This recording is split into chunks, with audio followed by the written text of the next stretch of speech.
Welcome back to the Customer Service School. This is episode 6. My name is Stephen Merrill. I'll be your host today, and I'm so excited to be with you all. And today we are going to talk about the importance of your customers will have a better experience when your people know what they're talking about. So let's jump into it. This is something that every single person who has ever dealt with someone in customer service has experienced, where they call in or you're on a chat and the person that you're trying to get help from, you kind of start to figure out quickly that maybe they're new or maybe they haven't been trained effectively or maybe they're not going to be able to help you solve that problem. And it's actually not their fault, but it gets really frustrating oftentimes for customers.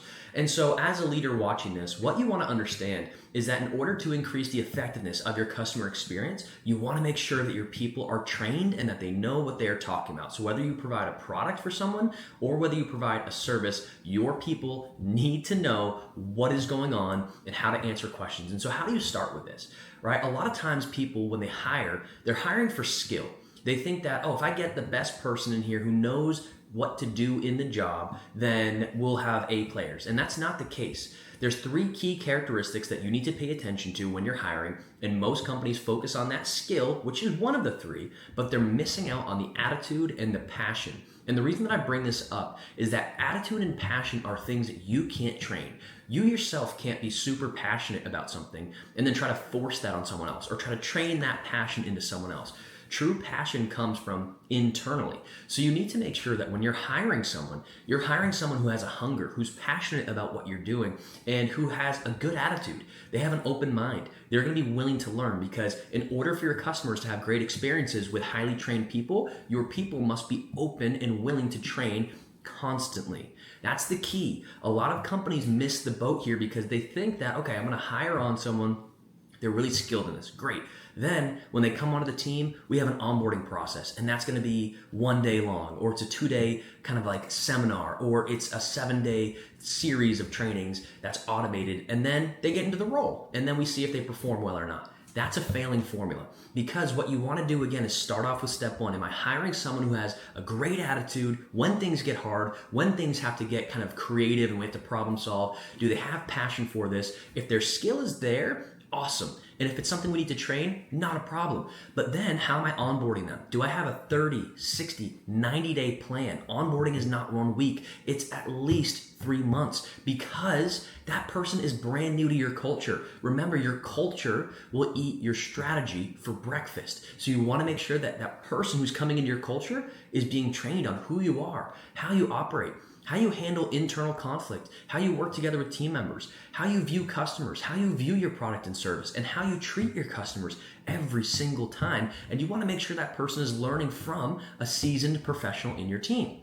So in order to have the right attitude and passion, as I come in and I'm onboarding on your team, I'm learning, I'm seeing the culture, I'm seeing how you interact with customers, I'm seeing how you interact with other team members, whether they're in person, whether they're remote, it doesn't matter. I need to see how you operate, because then I start to see, okay, this is the standard. I see that these people are sharp. I see that they are trained. I see every single morning they're trained. I see the top producers are training, because that's the key. Back to what I was saying, when someone gets onboarded and they're 91 days into your company, great. They should be really ingrained in the culture. They should understand the purpose of your company. They should understand how to handle customer conflict, or how to handle customer complaints, or how to really just provide such an exceptional level of service that you don't have to worry about those complaints. They understand how to handle internal team conflict, and then the training continues. So now you want to help get them clear. Okay, do we need to develop this person further in their leadership abilities? Do we need to develop this person further in their time management abilities? Do we need to develop this person further in their product knowledge? Because again, what's going to matter is when they're on that phone call, when they're face to face, when they're on the chat with the customer, how well do they know your product and service? And how many experiences have they seen from other seasoned professionals on how to handle certain things? Because if they're just going off the cuff, if you just hire someone in to a customer service role and you think that, hey, this is pretty easy, in 7 days they'll be good, let's get them on the phones, you're doing a disservice to 2 people. 3 people actually. 1 is to your team member, 2 is to your customer, and 3 is to your company. So you don't want to set your people up for failure. If you've ever wondered why you can't retain your people, it's because you're not hiring the right person and then you're not developing them.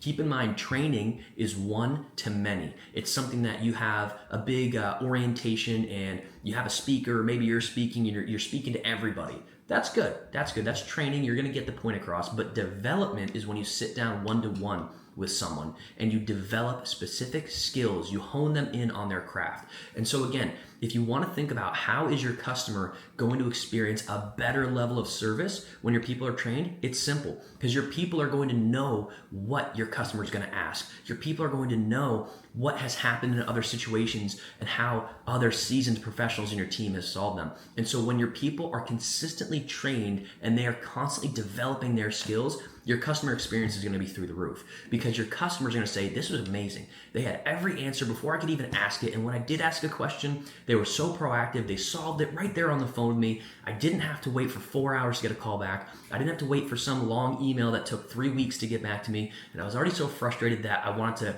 just stop using the product or service. When your people are trained, they will be proactive. They will also know that you trust them enough to have taken the time to consistently train and develop them, and therefore they're going to take more ownership. They're going to have more pride. They're going to be more purposeful, more passionate about what they're doing every single day with you, because they know what they're doing matters and they know that they matter, and what they are doing has an impact on every single customer that interacts with your company. So you want to think about that today. Have you taken the time to train and develop your people consistently?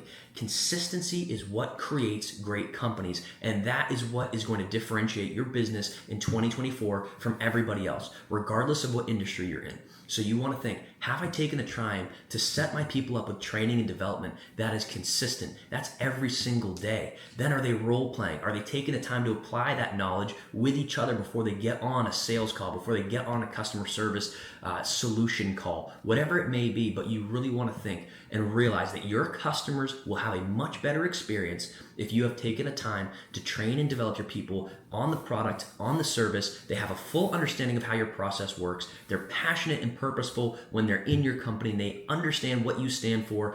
When you do all those things, your customer experiences and your customer satisfaction ratings are going to go from a 5 or 6 to a 10 plus. And so you really want to focus on that. Take time to develop those skills. And if you ever need help with that, just reach out. But again, this is Stephen Merrill with the Customer Service School. I hope that this helped you, and I look forward to seeing you on the next one.